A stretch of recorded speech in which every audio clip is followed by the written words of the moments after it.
Olga. Today I'm going to be showing you the process of a new cosplay that I have in the works.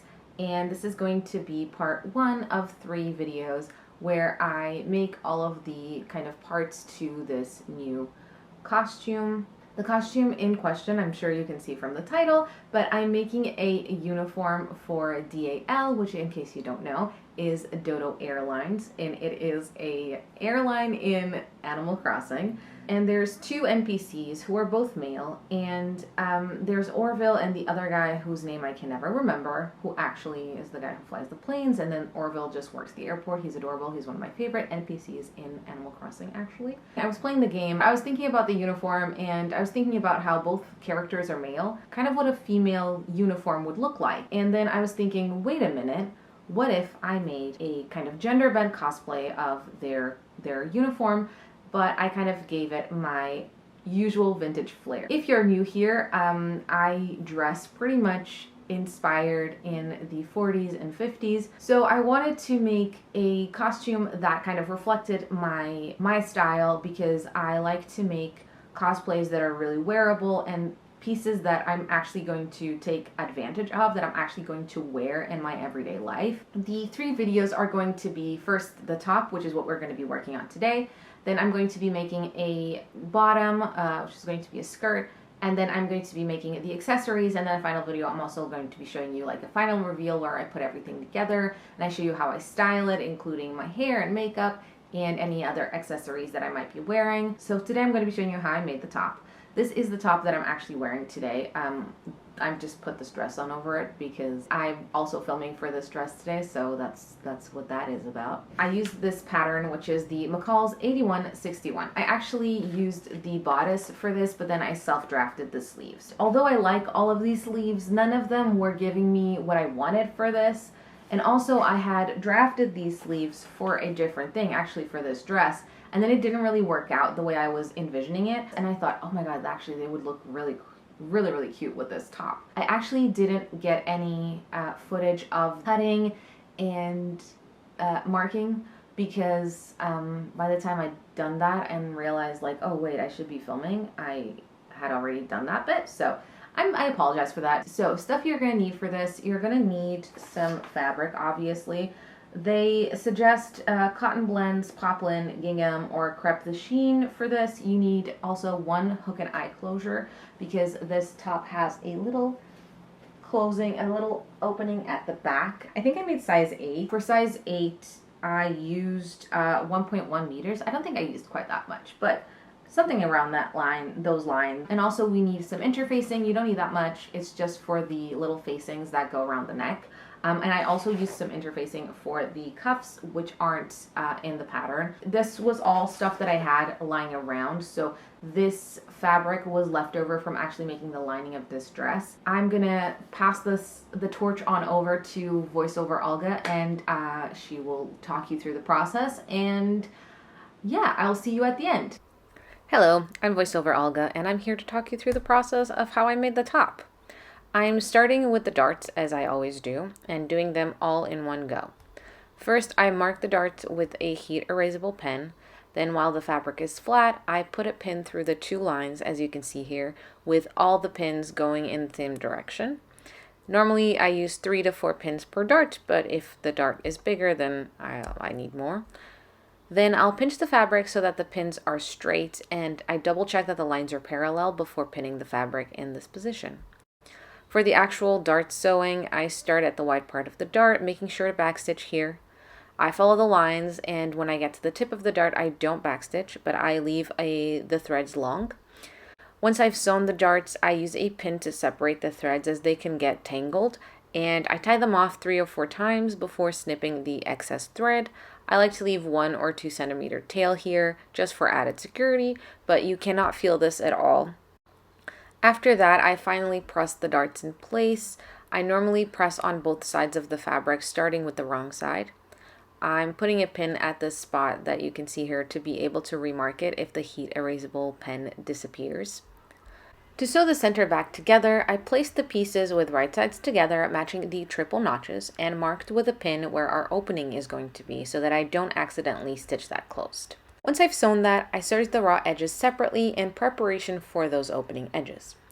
After I pressed the seam allowance open, I was ready to move on to the next step, which is putting the front and back pieces together.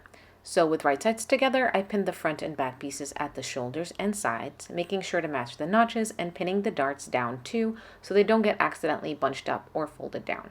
Then I just sewed that, finished the seams on my serger, and pressed them towards the back. After that, we're going to put the facings together by pinning them at the shoulder seams with right sides together. Once they've been stitched down, I finished the seams with the serger and pressed them. Now I can attach the facings to the top with right sides together, making sure to match the shoulder seams. First, I pin them in place, then stitch, then serge, and finally press the seam allowances towards the facings. Then I went ahead and understitched the facings. Understitching is where you stitch the seam allowances to the facings really close to the seams, and this helps keep stuff in place without top stitching on the outside. Once I understitched all around the facings, I turned it to the inside and pressed that in place. After that, I turned the facings back to the outside, and with right sides together, I stitched the facings down to the opening edges. Then I trimmed that corner and turned the facings to the inside and pressed that all again. Next, I moved on to the sleeves. First things first, I had to put in those gathering stitches at the shoulder and at the bottom of the sleeve. I used the longest stitch setting on my machine. Do not backstitch, leave long threads at both ends, and always do 2 rows of gathering stitches. This has totally changed the game for me with using gatherings. So if this is a technique that you avoid, try using it with 2 rows and maybe see if that makes it easier to manage. And while I wind my bobbin here, I wanted to share the process of drafting the sleeves. I used the sleeve pattern from Vogue 8577 blouse pattern as a base. I essentially cut the sleeve in half and added a panel in the middle. I also drafted a cuff, which is basically a rectangle using the height of cuff I wanted and the width of my arm at the place I wanted the cuff to be as my measurements. I added seam allowance to the cuff, and that's it. Once I'd finished putting in all those gathering stitches, I went ahead and stitched the underarm seam closed on the sleeves and closed the cuff as well. And obviously, after finishing those seams and moving on to the next step, which was attaching the cuffs to the sleeves, I realized it would have been much easier to have done this before I closed the underarm seams, but live and learn, right? Anyway, to do this the hard way, I first matched the underarm seams to the cuff and sleeves and pinned them down. Then I tied off the gathering threads on one side and pulled on the other side until the size of the sleeve matched the cuff. Next, I moved all of the gathers to the center of the cuff for the effect that I was looking for. When I pinned to my heart's content, I stitched that down, trimmed the excess, and pressed the seam allowances towards the cuff. While I was pressing, I also pressed in the seam allowances on the other edge of the cuff, which again would have been easier to do before. Then I folded the cuff in half so that the folded edge slightly covered the joining seam and pressed that in place as well.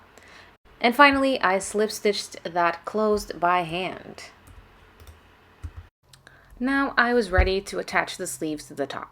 I first pinned them in place, starting by matching the underseam, and then I repeated the same steps to gather the sleeve.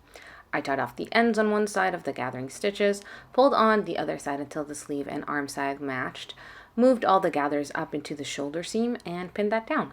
Next, I stitched all that down, serged, and pressed the seam allowance into the sleeve. And since I had my iron on already, I pressed the seam allowance in on the hem of the blouse and then folded the raw edge into this fold to make a narrow hem. You could sew this by hand, but I just top stitched it with my sewing machine. Last but not least, I attached the hook and eye closure to the back, and my Dodo Airlines uniform blouse was finished.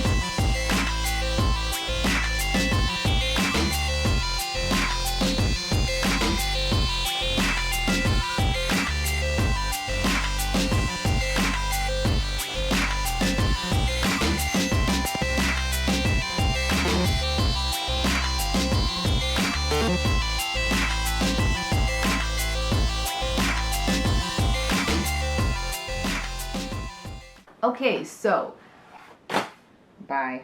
I hope you enjoyed the process of making that. I think it came out really, really cute. I've already worn it a couple of times, and when I say a couple, I mean probably like 7 times.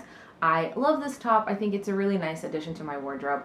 It's a really nice, simple top, and I didn't want to do a button down. I feel like that would be too, like, similar to what they're doing, and I feel like this kind of, you know, big sleeve and big puffy thing would be a bit more unique and something that I would wear for if I was working for DAL, if it was a real thing. Let me know if you have any questions. I'm happy to answer them below. I will leave everything that I used linked below. I do have to say though that, just as a disclaimer, that some of the materials that I used, like the interfacing, the hook and eye closure, and the pattern, were gifted to me for free by Minerva.com. I work for them as a freelance content creator. Within that job, I obviously get a lot of materials for free to be able to make those videos. So yeah, that's it for today. Thank you so much for watching. I hope you enjoyed this video, and I will see you in the next one.